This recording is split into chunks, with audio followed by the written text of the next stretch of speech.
The event's called Big Bang Friday. We have this once a year for high school juniors.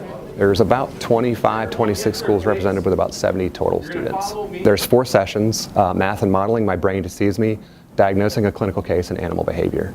My Brain Deceives Me, they actually do some perception things that your brain's sort of tricking you into thinking something's happening when it's really not happening. We did a few visual, like optical illusion type things that were really cool.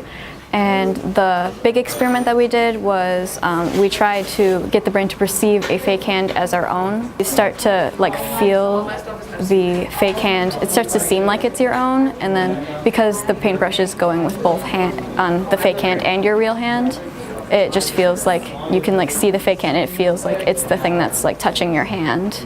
In animal behavior, they're actually doing some social behaviors with the Madagascar hissing cockroaches.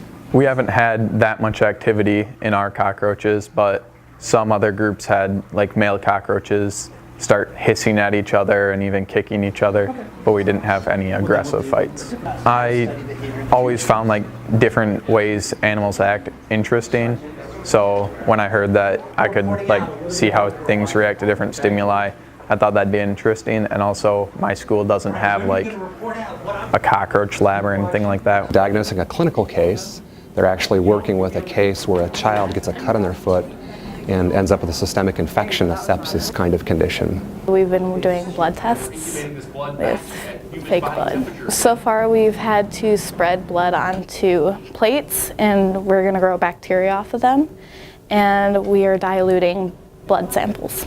And in math and modeling, they're actually applying some math to some interesting questions, and that is the spread of an infectious disease over a period of time. People in classrooms always ask, when am I going to use this in real life?